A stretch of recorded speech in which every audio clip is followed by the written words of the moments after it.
Hello, everybody. My name's James. Welcome to Planet FPL Correspondent Week, episode 15. And I'm delighted to be joined by our Wolverhampton Wanderers correspondent. It's Bradley Parker. How are you, Bradley? Yeah, not too bad, thank you. Good stuff, my friend. The patrons want to know, have you brought the bleach? I've made some cocktail shots. I'm experimenting this year. I bought it for you. I've got the bleach. Is it So is it not branded though? it is, but I've put the branding the other way around because I don't want to get fucking sued. And, other great bleach suppliers do apply. Um, is this needed or not? Because I reckon you've got some Uh, good assets here, mate. I'll tell you by the end of August. Okay. It's So looking a bit shaky. transfers might be dependent. Before we talk FPL, let's talk some of those outgoings then. A couple of big ones. And I'd be interested to get your opinion on a couple of them in terms of FPL as well. Matthias Cunha obviously gone to Manchester United. Did it have to happen essentially with the release clause, etc.? Yeah, it had to happen. He made it pretty clear, probably from December time, that he's off no matter what happens. They pretty much gave him that big boost in pay in January with that release clause just to make sure he probably didn't throw his toys out the pram, I'd presume. Otherwise, I don't see the point why you'd do it. Yeah, it was to keep him held for the end. And obviously, your position in the league looked in way more jeopardy, obviously, sort of over the December period, particularly and stuff. Obviously, did very well after Vitor Pereira came in. Is Cunha an FPL consideration for you? Yeah, he's in my team at the minute. When I saw he was a midfielder at 8 million, considering we know how good he is, he's definitely got main character syndrome as well, which is probably going to suit him, to be fair, at Man United, because at the minute there's quite a lot of little fish, so to speak, and he'll be the big one in the pond, especially in the attacking area. I know they've got Embuemo, but I think he's a better player than Embuemo, and he's definitely more explosive. I don't know if you've had the opportunity to listen to the podcast with Alex, but yeah, he's very much was on the Yeah, I Manchester did. United pod. Was yeah, Cunha over Boomo, no doubt about it. Just at time recording, as obviously the weeks developed, it looks more and more like Benjamin Sesko is probably going to join them, and that adds a different layer to that. You're not holding any grudges though, then? Not really. I've got over it now. Just he wasn't like as bad as some other players like Nunes and stuff like that, who just was generally in. They want to be here and be an arse, and he did like help save us a lot. So just one of them. The indifference, I guess. Don't hate you. Not going to cheer for you that much. Although that's going to be a lie if he scores goals in the fantasy football team. Fair enough. Have you got over Business the man, not Wolf. Have you Business got over the man. departure of Ryan Ait Nori? I know you No, adored I'm going him. to miss him so much. I'm going to miss him so much. He's such a unique footballer. I've got him in my team as well. All right. I like Is having this your way players of getting I like free to Wolves watch. players in? If Triple. Strand Larsen goes to What's got Newcastle, people? does that complete the set, does it? Yeah. I mean, if we're going to have Hoover at right back in that match, and I knew he's playing left back, there might be a mega haul on his return to Molineux straight away. Okay. It's interesting. Johnny Pringle has predicted him to start for Manchester City in game week one as well. You'll be pleased to hear. You got any doubts he's good enough for City? Not at all. Not at all. He's press resistant. He is off the cuff as well, which surprised me when Guardiola signed him because he just not quite regimented. But I don't know if he's changed his philosophy and stuff. I guess Johnny will say because he signed Shirky as well, hasn't he? He was a bit more off the cuff, sort of like a new style player. So maybe he's changed a bit this year after Yeah. last season was quite poor. I think we might get a Manchester City that's a little bit freer this year, consider obviously Pep Linder's gone there as assistant manager as well, and obviously was at Liverpool. Yeah, might get a bit of a different Manchester City this year. So your star forward's gone, your left wing back's gone, your right wing back's gone. Was Nelson Semedo was pretty underrated as well, wasn't he? Yeah, definitely. You can see a massive drop off now in the friendlies we've had of whoever's played right wing back. Semedo cannot go forward at all, but what he can do is carry the ball up well to that part of the pitch and give it to somebody else. And what's critically noticed as well with Hoover, he gives the ball away so much, and you're going to be punished. Semedo was really good at ball retention, and versus 1v1s, like his athleticism was unreal. And there we've just not got that. So that system there that we're playing is struggling because the personnel's not there to do it Is the anymore. system going to be the same? Is that what it's looked like in the It's going friendlies? to be the same because I'm trying to recruit in it, but at the moment it's not very effective. Like we can keep the ball okay, but we're not really threatening anymore from that sort of position. We've just That's signed a new left back, but obviously he's not kicked a ball for us yet. So Yeah, we'll discuss him in a sec. How concerned are you with his three departures? Off the back of obviously having a great second half of the season, really, last year. yeah, I'm concerned just that the lack of replacements because they would have pretty known that these players are very likely to leave. The replacement should be ready to go for the manager to get his hands on in pre-season, which again another Wolves manager said quite openly once before most of the friendlies come in, which is always fair enough, I think. I mean, again, it just looks like we're scrambling, we're missing out on targets. Like a few players, like the Pew ball, apparently that deal was agreed, but he was just playing us. I went to Atletico Madrid in the end. Fair enough, going to Atletico Madrid, but why are we waiting so long to get a right back when you've probably known Semedo's been going for probably 2 months or so? If the squad was left untouched as it is now, would it be in trouble? Big trouble because Okay. I'd have to change system to somehow to survive because I can't see how the wing back system would work and the right wing back position is really weak. So essentially, you haven't got the personnel at this moment to make this work. Not really, I don't think. From what I saw in the friendlies, it's we've had a massive downgrade. Are the Fossen Group going to invest the money or not? Like, I feel Probably like in we have this January, as conversation usual, when they're every shitting year. themselves. Probably in January when they shit themselves again. I would say Like, if it looks like you're in danger, they'll panic and sort it out again. yeah, it's getting worse though. Like, there's only so many times you can circle the drain. I mean, Sunderland are giving it a really good go, so I should be sending alarm bells to them, especially with the signing people like Shaka. It does kind of feel like though, if you get a new right wing back in, I'm sure you probably will because you've been linked with names, haven't you, Bradley? They've tried. That the kind of the players have been replaced, I would say. So Jhon Arias, I guess, kind of feels like the Matthias Cunha replacement. Would that be fair? Yeah, I'd say so. Quite a surprise signing, to be honest, with his price tag as well. I thought he cost a lot more than he did. Cheap. Um, he's just played one friendly for us off the bench. He scored, took his goal really well. He just showed what he showed at the Club World Cup. To be honest, he's quite going to be an exciting player for 5.5. I think I'll put him in my team because he'll take over set pieces as well. Okay. Been more bullish than Sean so far. Okay, that's good. What would you describe him to as someone who's never seen him? It's kind of like a Bellegarde is. It's kind of like That's, a version of I feel like Bellegarde, this but this is a bad start, Bradley, but go on. a lot more direct, quicker, and more athletic, more skillful. Just kind of like Bell because they've both got the same sort of body shape. They look small and like, you think they'd be weak, but they're very strong. Like the way he took that goal, he shrugged people off, and he's not afraid to have a pop at goal. His defensive numbers aren't too bad either. I don't think when I checked on a site, so he's not. He's different to Cunha in that sense. It looks like he's more of a grafter as well. Do you But expect him to pick up all the set plays? yeah, he took him at Fluminense, I believe, and Sarabia's gone now as well. So there's not really anybody else to take that mantle. Yeah, I was going to kind of say with Sarabia's obviously gone, but it's been released. Um, Fer Lopez, I guess, kind of steps in as a new replacement for him as well. What have you made of him? I think he's looked decent. He's still wet behind the ears at times, but if you get the ball to his feet, you can tell there's a player there. I think he started all the preseason games as well, so I imagine he's going to start him against Man City. So he's He's been quite tall. integrated. He's 6'2". Yeah, Yeah, quite big. he's been integrated well and early. He's obviously in the same price as Arias at 5.5. I'm going to assume, Bradley, you haven't lost your mind and you're not going to go for both. No, definitely. If you're going to go for one, it's Arias. He's more. He's 27, isn't he? He's more of the season pro.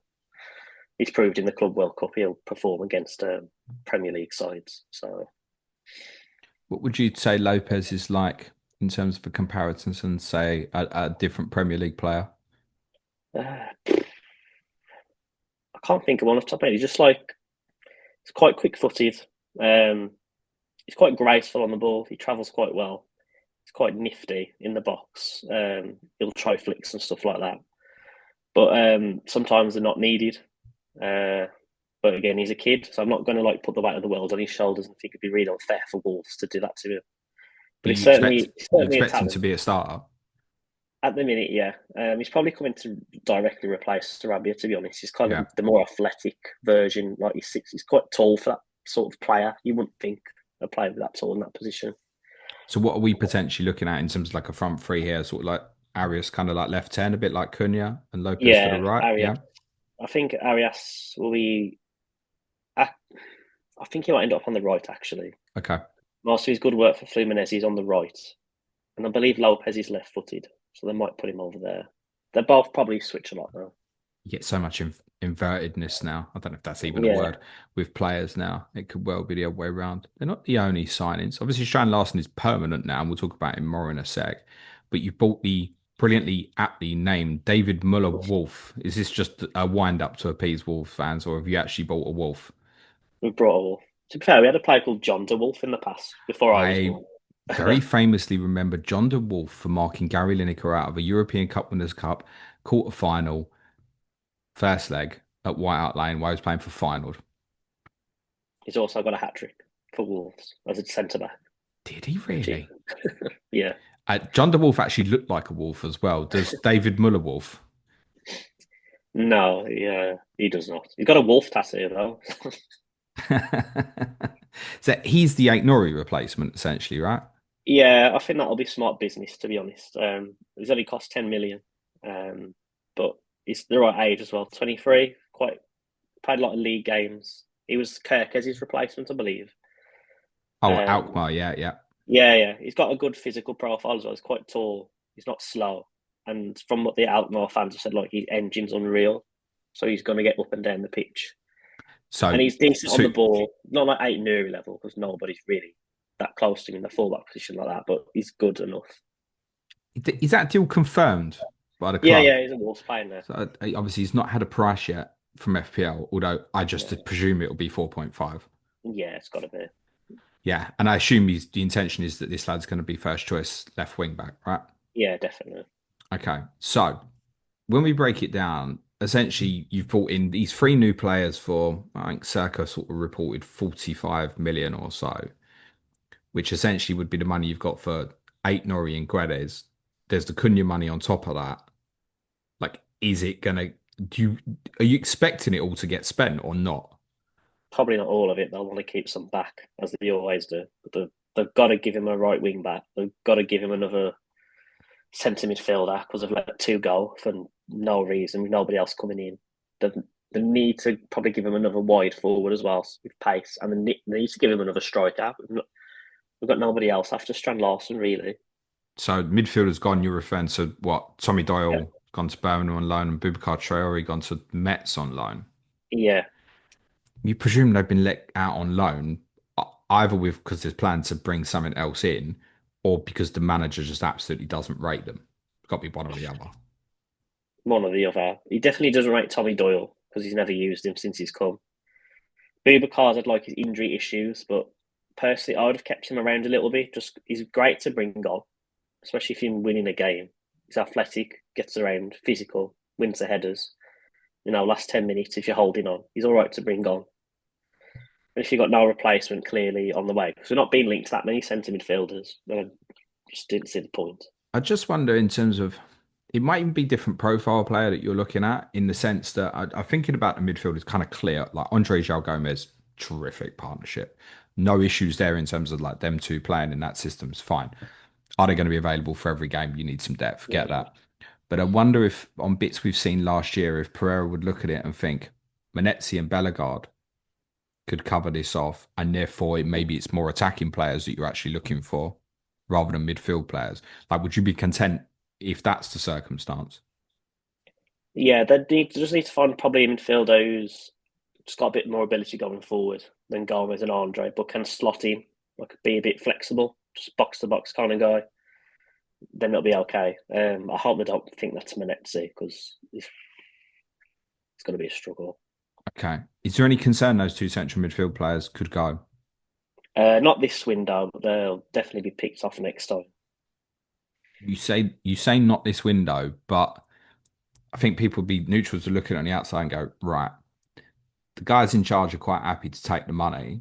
If something comes in that's big enough and a player wants to go to a Champions League club or something, I don't think we can rule it out, can we? It'd have to be a really, really high bid because Gomez signed a new deal earlier in the year, and Andre's got a fairly long contract as well. But Juventus were sniffing around Andre, but he might as well hold off, and I dare say a better Champions League club will come in for him. I think it'd be okay, by the way. I think the two players will stay. They're really good. I know my team wasn't kind of really at it, but they really stood out when I went Yeah, to they're Molineux in standing April. us up for in pre-season. João Gomes is incessant. It doesn't stop. And that game essentially was like a friendly in the sense the two teams didn't really have anything to play for. It just didn't stop. Pereira took him off with 5 minutes to go, I think, just to like, I know you've put enough into this now, basically. Okay, let's talk about the fixtures. What do you make of them? Um, to be fair, it's better than last year. It's not too bad. Your start was horrendous last year, wasn't it? The Yeah, first 10, yeah. it's okay. Everton was it Man City, Bournemouth, then Everton. Can't think who comes after Everton now. You got Newcastle away in between. I think that the first five have mixed in it, right? City at home, and I think it's fair to say you don't look brilliantly set for game week 1 at the moment, No. is a challenge. That's why people will be interested in Bournemouth assets as well. I think for game week 2, I mean, I'm looking at it now. I'm thinking, right, I might have Semenyo against Hoover in game week 2. For those who are thinking about free hitting, Bradley, for the benefit of those on the audio, smiled, but it was one of them kind of painful smiles, like he was farting at the same time. Newcastle away in 4 is rough.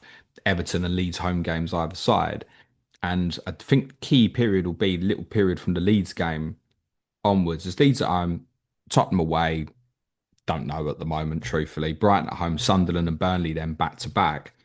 So you sit top of my ticker actually, game weeks 5 to 9. Is why, as discussed with Ed, we've set up for the two of you to come on Clash of Correspondence ahead of that game week 5 fixture because you both have really good turns of fixtures from there.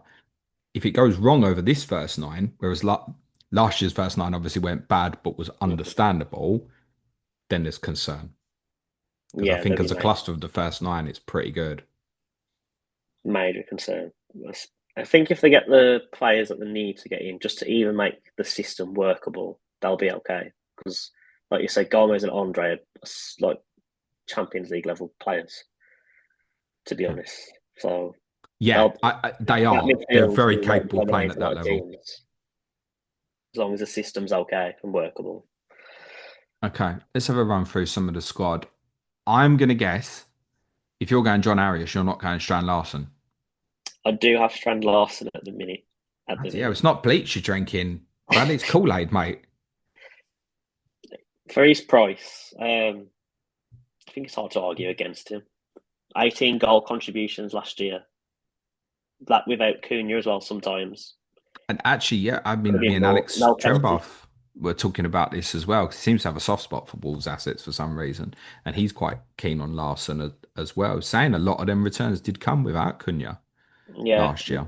No, I mean, we don't get a penalty, but still impressive to get it with no penalties. So, and I assume he will be the penalty taker now.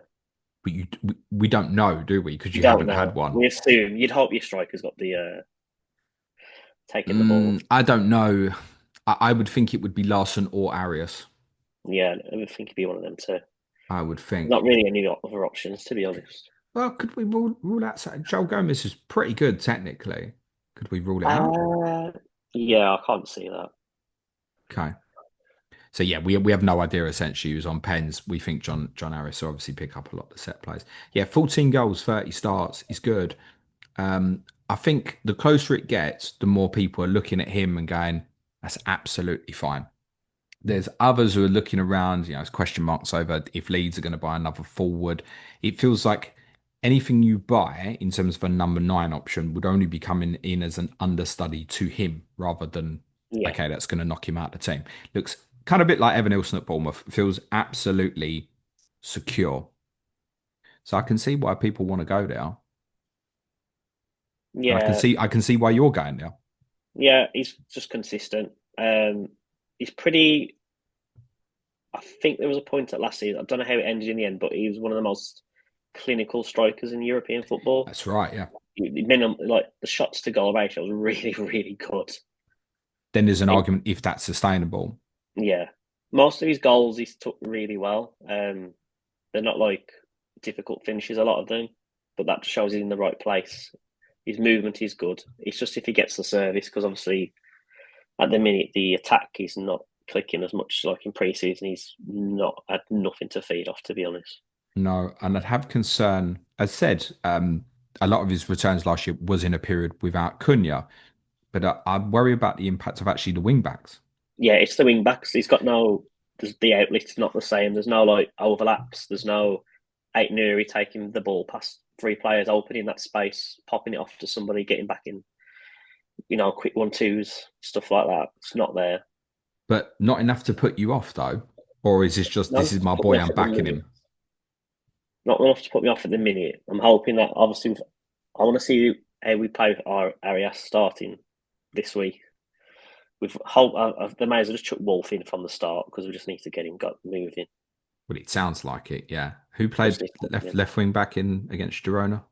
Nah, we literally signed him the day before. No, who So, played left wing back against Girona? we started with, I believe Rodrigo Gomez started, and Okay. then the subbed on Bueno. But Rodrigo keeps, I think he changed him to right wing back as the second half. Come back onto him, yeah. I'm just wondering actually if I'd that might prefer him to play happen the Hoover. I if hope it he plays happens. right wing back, yeah. We'll It come gives back us onto something. that. Yeah. I just want to ask you about somebody's backup forwards. Fabio Silva is still a Wolves player, but he's going somewhere. Am I right in saying that? Dortmund have offered him a 5-year deal, Yeah. but apparently Fabio still was very intent on going to Roma. Okay. So again, we can't make it simple. Just like, please leave. Okay. That's two massive European clubs. Mhm. Is there any way that he's good enough for you, mate? I don't have doubts he is. It's just that since he's come, he got mismanaged from a young age, threw in the deep end. The Some of the abuse he got was really unfair. He was like a kid. Like we put a lot of fans put way too much on him. That's the price tag's fault, I think. I think if you signed him for like 10 million, nobody says a word of him, and he might still be happy here.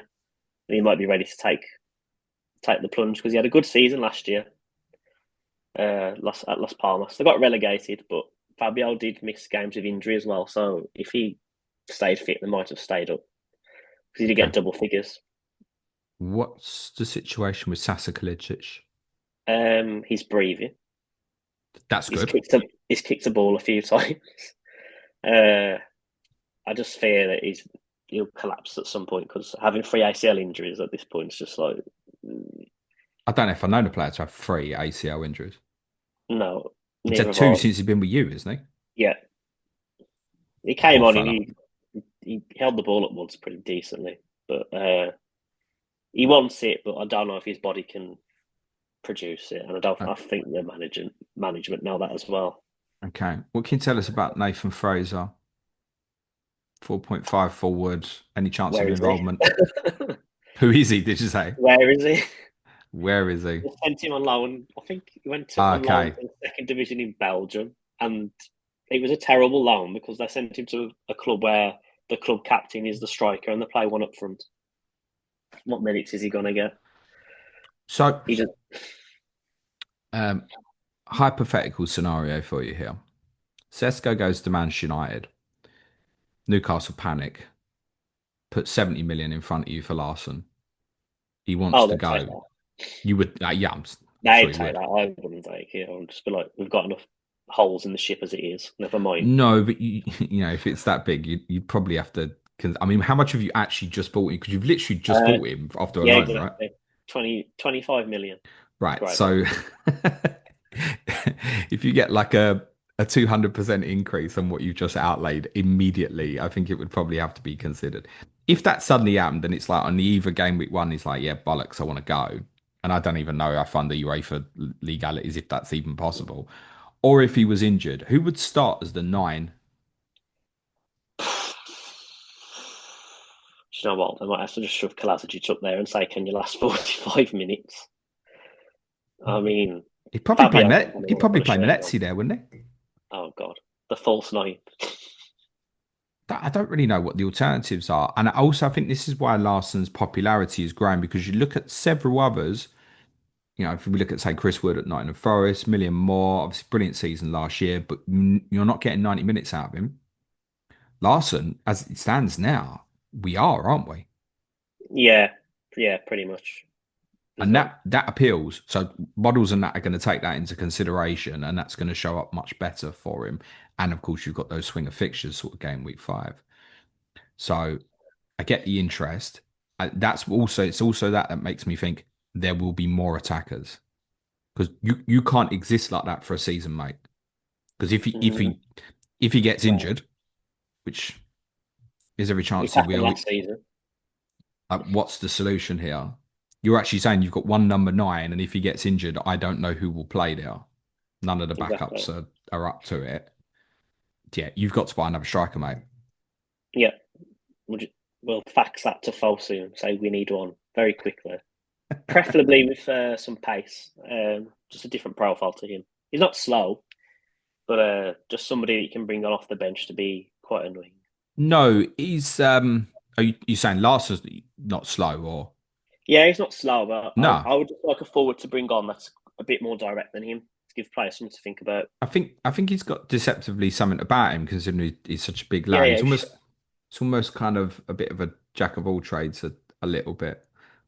We haven't spoke about goalkeepers at all. So am I right to assume if someone wants to go Jose Sarr, they're safe to do so? Very Or safe. Yeah, does Sam Johnson want to play for you or not want to play for you? Or do you not don't want him to know. play for you? Don't know if he's put his sick note in yet. What's Considering he this? was sick all most of the time last season, apparently. Are you expecting him to go then? I hope so. I think we've been trying to chuck him to Burnley, but Burnley have just brought Dubravka, which is a bit of a slap in the face for Johnston. We might take both. I don't think we could. Well, I can have both if they want. I can have it Probably not, having bought Max Feast as well. So Saar for you, near 100% start game week 1. 100%. No danger from Johnston at all. No, Johnston's only in danger to himself. Like, Okay, fine. No danger from Daniel Bentley, who every now and then does seem to get a game, mate. no, please, no. No.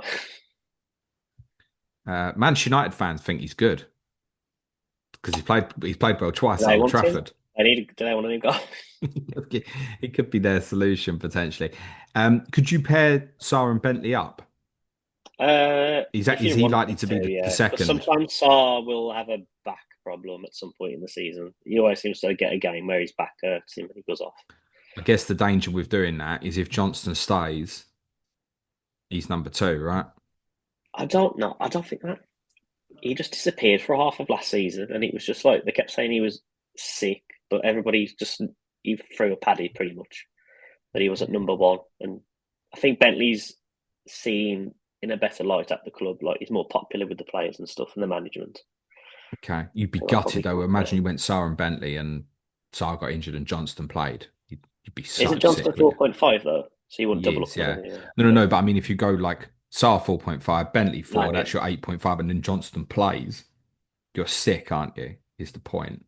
I'm sick as well. Yeah, like Johnston. Okay. Defenders. So our good friend Agbadou, sing it, please, Bradley. Okay, I'll Sing do it. what? Do. Um, he's shown up a little bit in terms of DEFCON popularities. Yeah. Is he the standout of these defensive ones at the moment? Yeah, for DEFCON. He pretty much carries the defensive contributions at the back on by himself sometimes, it feels like. Totti probably shows pretty good. I've not seen the stats, but I can imagine Totti's not too bad at DEFCON. He's he's involved in a lot of challenges and stuff like that.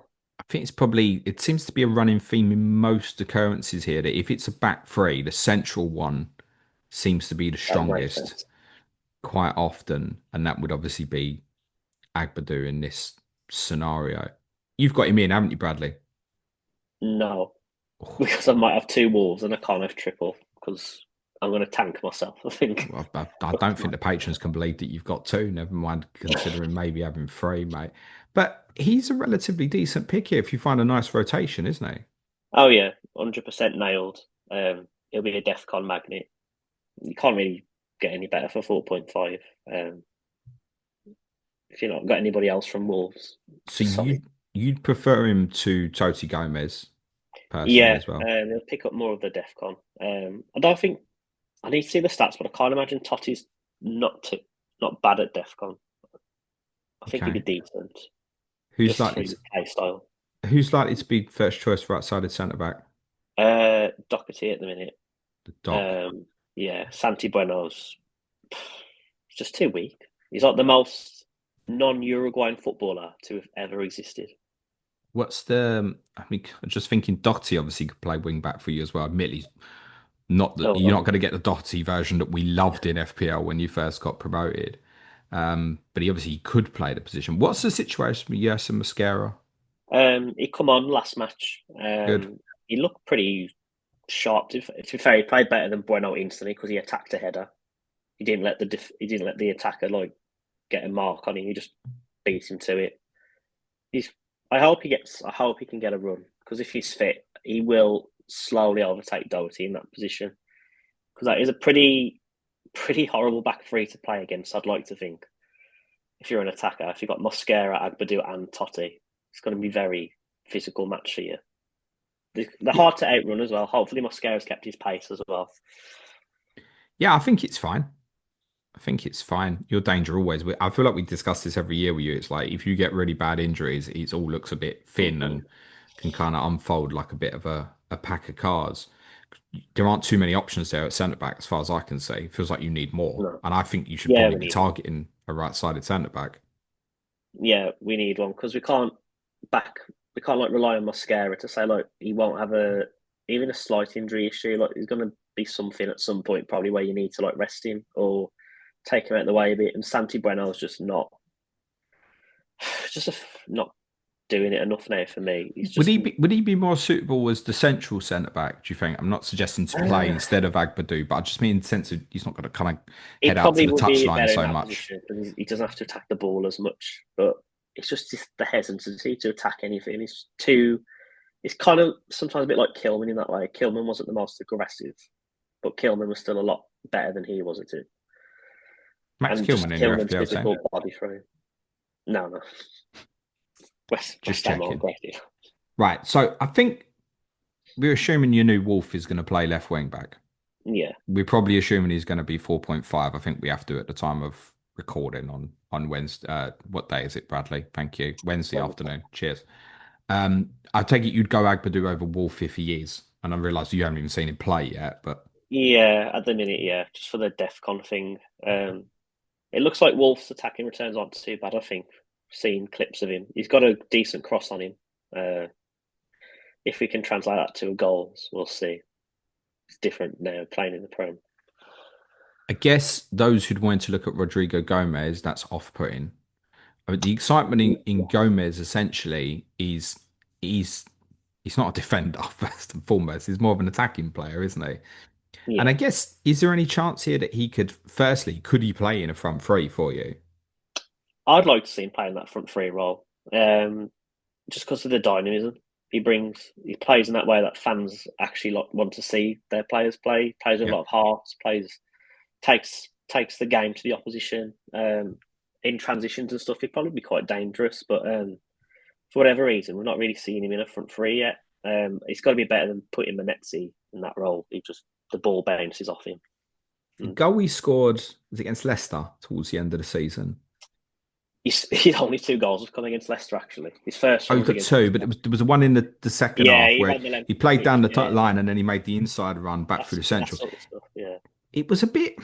It's not the sort of goal Pedro Neto would score, but the pace on him was Pedro Neto-esque. I think it would be fair to say. yeah, And I saw that and I thought, I'm sure there's a place for him in a front three here, and I'm surprised we haven't seen it much. yeah. We all are. We want to see it. They keep like shoving him around at wing back and stuff, but I think it's because the way he uses the forwards is he wants them to tuck in a bit. And maybe he doesn't think he can do that role. But I'd rather see him try to do that role than seeing like I keep dragging on him, but Manetzi doing that role because we're just losing any impetus in attack playing Manetzi there. It's just like football terrorism is the best way to describe it at this point. Could could Gomez be this cover here at right wing back till you sort it out? Yeah, I would. It's a better option than Hoover, especially if eight knew he's going to come down. We need to push him back, and Rodrigo Gomez will give him something to think about the other way. Hopefully, I guess it's what sort of message does it send to Hoover and Pedro Lima's still with you as well, right? yeah, he's going to the under 20. I think they've got an under 20s World Cup, which is in the middle of the season. So he hasn't got. I don't think they're going to use him too much because I know he's going on there. I think Wrexham want him apparently, but I'm not sure I'd send him there. Okay. There will be a few who want to know what the possibilities are, where even though if you think he's shit, of Hoover being the first choice right wing back beyond the transfer window. Can you see it or So not? I know you don't there want to might see be a it. slight chance of it, but if there's a chance, and then if we are, then it's going to be a struggle. I tell you what I realised when we was talking. There is a solution within your squad who can obviously play up front. I completely forgot about him. It's Huang, isn't it? Oh yeah, I forgot. I forget he's in here now. It's your bloody player, Bradley. What's he doing with himself? I mean, he's probably no consideration at this moment because No, he's he's six come. million in FPL. He's He's more six than million. Yeah, he's more expensive than Jhon Arias, for example. But I guess if you had him suddenly OOP and he's got to cover that position, he would maybe be suddenly on agenda. That's your solution if something happened to Larson at the moment, isn't it? I guess. probably a very bad solution, not a solution. Why he had a good little spell a couple of years ago, but yeah, he went It's from my just brain completely. I don't know. I don't know if it was just that spell. And other than that, he's had a few injuries. Like he went to the Asia Cup and he got injured, and he just never seems to have come back to that level. He was never like the greatest on the ball or anything like that, which is fine. He was quite deadly in the box, but now because he's not getting that, his shortcomings are really apparent, and he just looks like he's lacks confidence. He probably just needs to move on for himself. Um, it's not like he doesn't work hard or anything like that. You can't knock him for that. It's just that technically he's finding lacking now in the position that they want him to play because they tend to put him on the left of a free if he comes on. And his ball retention again, we lose the ball too much for me sometimes in those sort of positions. We don't build the pressure. Okay, yeah. In your opinion, is Arias definitely your best 5.5 midfielder for Yeah, because FPL? of the attacking returns in who he might sneak a penalties. He might sneak them. We don't know, but he's got as good as chance as Larsen. So Could you make this sounds bonkers? This is how much the game might be changing here. Could you make any case to pick João Gomez over him? um, probably not just because of the set pieces thing with Arias, but Joe Gomez isn't going to be bad this No, he's season. not. With the def con, he's going to get a lot of def con, and he did add a few goals to his games last season. He does push up the pitch a bit more now. His ability on the ball's improved a lot since he first come. But I'd still pick Arias because he the set pieces. Yeah, I think if we look across Gomez last year, we took 87 points all in, four attacking returns. It would have to be exceptional, I think, to make him value. But I feel like he's almost been completely cut off the game because Arias is now in at 5.5. Yeah, That's how it feels to me. Gomez would I'm be a better call surprised. than Andre for a DEFCON, wouldn't he? Yeah, Andre doesn't get. Yeah, Andre will do good at def con as well. He just won't. There's way less chance he'll get a attacking return. I'm not sure he's even got one from us to be honest. Actually, he just doesn't get near the opposition's box to do anything. Okay. Take it you're not going to tip anyone up to get Manetzi, even if he might end up further forward. No, what's the What is it that you dislike about him so much? can't do anything with the ball. And off, it just seems like players don't pass to him either because I know he's going to lose it. Like if you watch him a lot of his role is just running off the ball. Yeah. That I is mean, we it. saw that a lot, but was it an equaliser he got against Everton? That's a really nice Yeah, goal he changed got. off his foot. And then he scored a screamer against Brentford. That'll never happen again.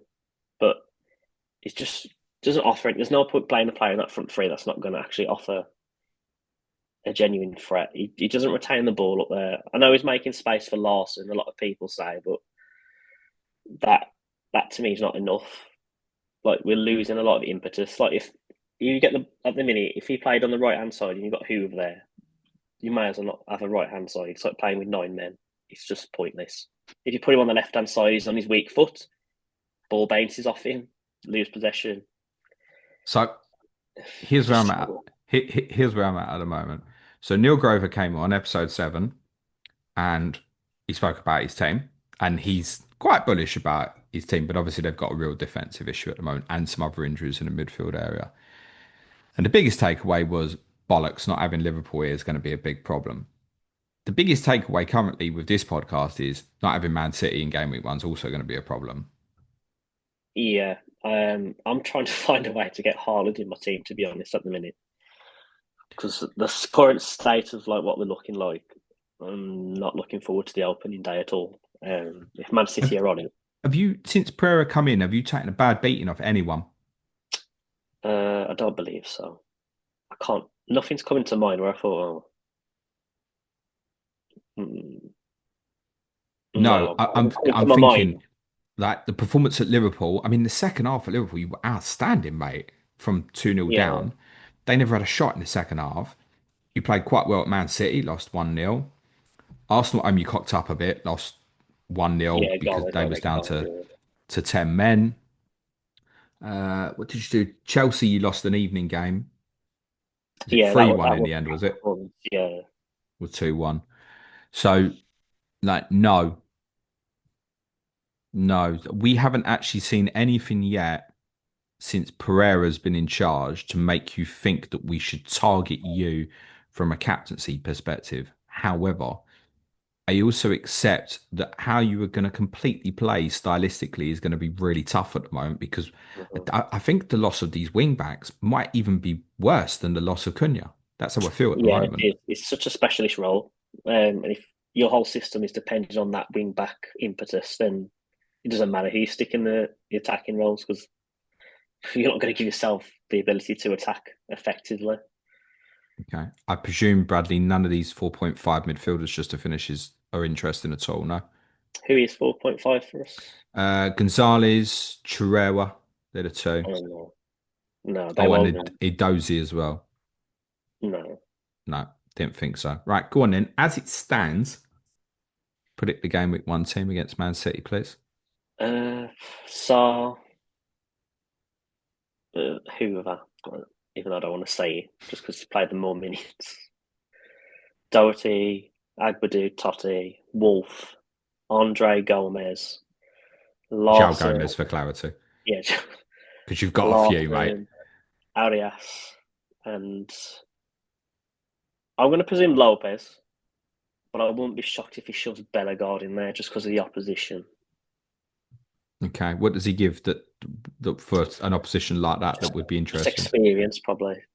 Okay. Just probably more experience. Lopez is not lazy or nothing like that. I just think just because of the opposition, it might be in your first game. But I hope Lopez starts.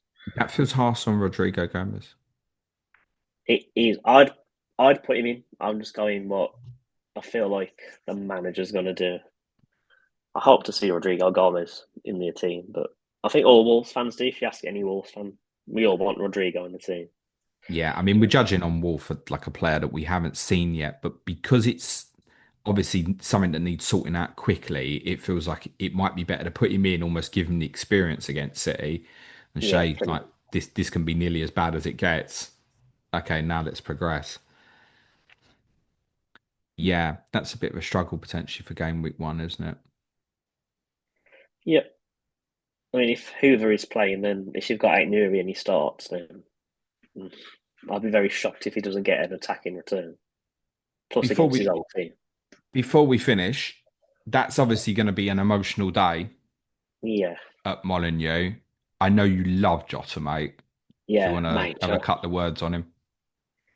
Yeah, I still can't believe it happened. Like sometimes I do think about it randomly. Sometimes just like because I was on holiday when it happened, and my brother just like texts me.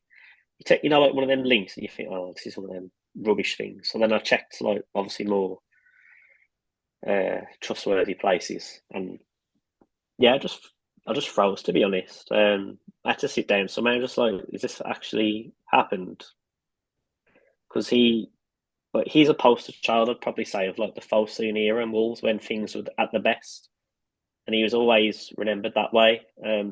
On par with like Neves, I think those two are probably will always be looked back on in that way. When you come to the championship with us as well, which is a big plus. He took a big risk. Um, and I think the way like the City of Wolves is and him as a person, they do kind of match, that sort of underdog, because he was an underdog sort of player, that toughness, resilient, and he's always the player to get the crowd going, just for being in the best ways, nasty. Yeah. He was tough. Like he was my uncle's. Well, I think he's in his top two, top three favorite players ever. He's got him on his shirt now for this season. He Nice. says it was just like just the way he played football was just the best way to play football. Just like great forward. Just He a shame went he he didn't want to went retire. with well wishes at the time as well, right? There wasn't like a Yeah, he's left us. It was like an acceptance. And what you've improved, you've done really well here. There's your opportunity. We yeah. We just thought understand, the right? fee was a bit low for Yeah, the sure. player he was, because it's just a shame the injuries happened at Liverpool. I think if you don't have those injuries, then they wouldn't never be buying like Nunez and stuff like that. Because if he stays fit, he's unreal, unreal talent. Are you aware of any plans for that opening game? Yeah, there's going to be probably a big mosaic and stuff like that, and Yeah. probably some sort of tribute before the match. I think they said to come early if you can. I think they said they might do a little thing as well on the friendly this Saturday, but I don't think that'd be a big deal. I think it'd be Saturday, the big deal, Yeah. and be quite an emotional. Quite, yeah. I'm not looking. I am looking forward to it, and not in the same Yeah, way. I understand that, mate. I completely understand that. Kind of when it'll hit me quite a lot. Um, yeah, even watching his goals back's weird now. There's a lot of memories like attached with Jota. Take them as good ones, though, mate. Yeah, all of them good. Especially like the championship ones, which as many people probably never saw. It's not always the goals and stuff. It's like the way he got back up with tackles. And I think it was a game against Preston where they was absolutely battering him. I'm just thinking you got to take him off here, but he kept going, kept going, kept going, and then made the difference at the end of the match. Which some like they're the toughest players to me, not the ones who like snap into challenges and stuff like that. It's the players who get hacked down every game and get back up and keep going, like the Neymars, Messi's, and stuff. They're actual tough players. Can I ask you a horrible question? It's not about Mm-hmm. Jota specifically. Is your team stronger now than that team that got promoted? No, not in some areas. No, I don't think. But I No. think a lot of that is to do with the specific individual quality of Yeah, certain players Neves. like Jota and Ruben Neves, To right? be fair, Romain safe as well. Like if Yeah. he was still around, I'd start him as well at the minute. A very unique player who seemed quite comfortable as a left footer at right-sided centre back. You do not see that often. No, he's a severely underrated player. He was quality. Still going in the Dubai League, I think. Bradley, thank you so much. Good luck for the season, my friend. Enjoy that if you can in terms of game week one. Anything you want to plug before we finish up? No, I'm good. Just sign I some players. signed some bloody players. I for that period when you play Ed's Leeds, I'll have you very much on radar, mate, to be looking at. Might be that I need to go down to your players to get others up, but yeah, I'm well aware of that fixture swing for you. I think you're going to be a hot topic of debate kind of over the international break and going into that period. Thanks very much, pal. Next up on Correspondent Week, concluding day four, is our Correspondent Mini League champion. There you go. I said it. I thought I'd say it now because I probably won't congratulate him when I speak to him. It's our Aston Villa correspondent. Lee Jackson's going to be talking about Villa. They've got a potential new incoming bound that's going to shake things up a little bit as well. Bradley, thanks very much. Good luck for the season, my friend. Cue music, please, man child.